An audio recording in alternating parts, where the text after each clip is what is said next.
All right, y'all, what's going on? It's Combo Breaker 99. I'm back with another video. So I was just checking out MMAnews.com once again, and I just saw that Julianna Pena, she gave her thoughts. She weighed in on the situation with Amanda Nunes, partner from ATT. And there's been a lot of things going on about Amanda Nunes. She just said that she just wanted to leave the gym because she just wants to move on and she wants her private space. But there's also those rumors and different things being said about a lot of drama going on in ATT, which, I could see that. I could definitely see that once I put that together. That's definitely a piece that you have to add to the factor of why Amanda Nunes would want to leave, right? Because, she is a fighter at the point where, she wants to do her own thing. And, she just doesn't want to be around all this drama, right? So Julianna Pena, she kind of gave her side to it as well, just from the outside looking in and what she's heard and what she's seen. And she basically said that, she could definitely see and understand why Amanda Nunes would want to leave at this point. Pulling up this interview, this is what she exactly said. And it's kind of what I've been thinking too, because you just been hearing so much over the past 3-4 years about ATT. Yeah, they've been breeding champions, and yeah, they got a lot of great fighters there, but something about that atmosphere, the more and more you just hear other fighters talk about it, it kind of makes you wonder, right? Just from the outside looking in, and just a lot of word going around about the gym, right? But this is what Julianna Pena had to say. She said, I absolutely do believe that it's probably because she felt this way for a long time. She's at a one-stop shop at ATT, a McDonald's, a cookie cutter type gym where they're just throwing these guys in and out, and everyone trains with everyone, right? So that is something that Amanda Nunes kind of addressed as far as, moving on in the last press conference for the Tough Show, right? Of course, she didn't really go into everything, but, she did say that, she just needed more time to herself and where she could kind of focus, where her trainers, they could kind of focus on her, no longer having to alternate or wait her turn. She could just have her own space to work, right? So she was just kind of sugarcoating it, but this is what she's saying, they just bringing in a lot of fighters now just to kind of bring in that shine on the gym rather than breed champions, right? Because sometimes when gyms start out in the very beginning, they have a certain formula, and the atmosphere is good, the chemistry is good with these fighters and their trainers. Everybody wants to accomplish something because they want to put the gym and the fighters on the map. They want to be known as a breeding ground for champions, right? But then sooner or later, it kind of turns into something else, right? It kind of turns into this one-stop shop, like she said, where it's just in and out, in and out. It's more so just about getting people in here and maybe getting money for the gym, right? So that's what she's kind of saying. But then she also said this. You've got Jorge Masvidal, used to be friends with Colby Covington, used to be friends with Dustin Poirier. Now they all hate each other, but they still got to train in the same place. It's awkward. Do I trust these people? Do they have my best interests? Are they telling people about me? Are they watching what I'm doing like a hawk? And then this information is going to get leaked out, right? So again, that is something that you kind of have to think of, the drama that goes on, are people wondering whose side you're on in this, or do you even have a take in it, right? If you do have a take in it, they're wondering okay, maybe they have split camps within the gym now. Okay, so Colby and Jorge got beef. Now, if you're working with Colby, they might say, oh, well, you ain't on my side, so I'm going to do what I got to do, to sabotage whatever it is about you, right? So you got to kind of look at it in that perspective too. You don't want to be surrounded by that type of stuff where it's going to cause paranoia in you. Okay, first off, you have, like you said, Jorge and Colby, they got beef.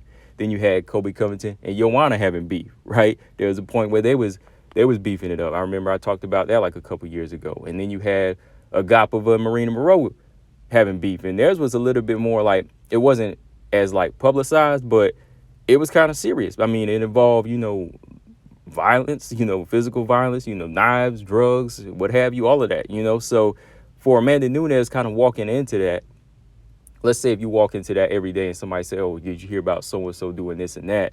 And it just kind of affects the atmosphere and the energy of the gym because people that you're working with were involved in that, you're going to kind of feel awkward. You're going to be like, man, what's going on? Are these people looking out for me now? Or are they just looking out for, the drama here? Are they just about starting trash now? They're not really about making it like me, So you do have to think about that stuff. And people just leaking information, right? If she's not as confident, you got to think of those different things.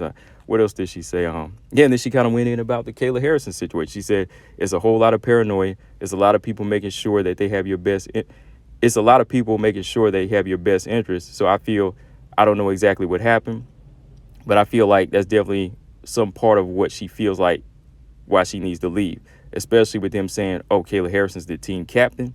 How do you feel about that? But now Kayla Harrison's my training partner, but now Kayla Harrison wants to fight me for a $1 million fight. It's like, who's really your friend here? You can't trust anyone in that gym. I anticipate if she said this was a long time coming, I really do believe that.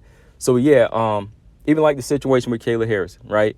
Like that always kind of like set radars up for me, like question marks with me. I was like, okay, like we seen pictures in the very beginning. Okay, Kayla Harrison's training with Amanda Nunes. Then next thing you know, oh, I want to fight Amanda Nunes one day, right? So it's like, where's this coming from?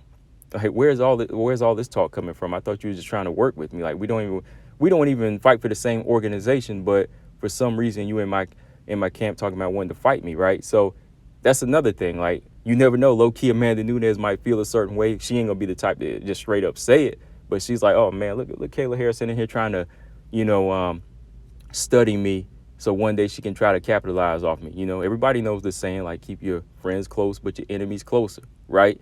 So they might be buddy and say they feel a certain type of way, like we cool and all, but you never know what the end game is, right? Because again, that deal is still out there for Kayla Harrison, right? Like, there's no closed doors on the UFC yet, right? She could definitely very well come over to the UFC, because she even talked about, like, I don't think she will move down to 135, but that could possibly be an option where one day she might, when the money looks that good, right? And who's at 135 and 145? Nunes, right? So that's a lot of stuff that Amanda Nunes has to consider right now. Just so much going on here that affects her. So I definitely agree why she would want to leave, or why it was probably coming to a head at some point where she was like, I got to go. And, she probably found this is the right time to make that excuse to leave, right? So in the end for Amanda, yeah, it might seem like, okay, she's pointing fingers and playing that blame game, or she's leaving as soon as something goes bad, but not necessarily here. It might again just be about perfect timing, just something I've been having to really address, perfect timing. She going to make that right exit when it favored her, because again, you have to look out for you as a champion. Champions, they do have to look out for number one. That's why they are champions, right? Self-preservation. It's time for Amanda to get that. But yeah, that is just wild though. Like, when you put that into perspective, like, okay, Amanda Nunes, I'm helping this fighter named Kayla Harrison, to train her up to beat me one day, right?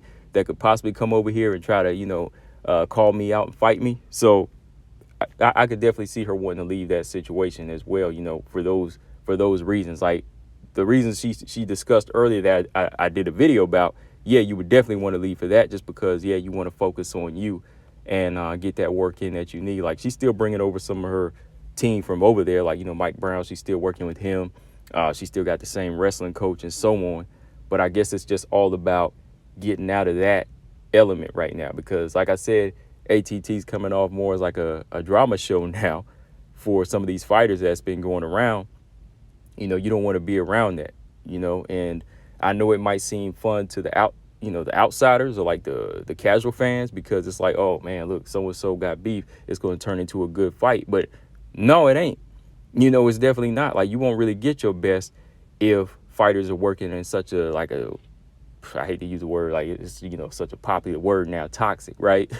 If everybody's in a toxic environment, fighters won't be able to exceed. Like, yeah, there'll be grudge matches and, fights built off of, guys just acting straight up ignorant, but you won't get fighters fighting their best, right, when they're having to train in a toxic environment. So for Amanda, I say, hey, she got to do that. Just go ahead and get up out of there. But let me see, was there anything else she said here that I just want to cover real quick? But that was pretty much it for this video. I think I just wanted to kind of give my thoughts on that, because I was thinking that, that's why I say Julianna Pena, she be spitting some facts sometime, because some of the things that she says, I just be like, oh, that's exactly what I was thinking. I've talked about in some videos before, you know what I mean? So, I got to give her respect to that. Like, she didn't really try to say, oh, man, this mentally broken now. Oh, now she got to move gyms because I beat her, or she got her second guessing herself. No, she knows the deal too. She knows what's kind of been going on over there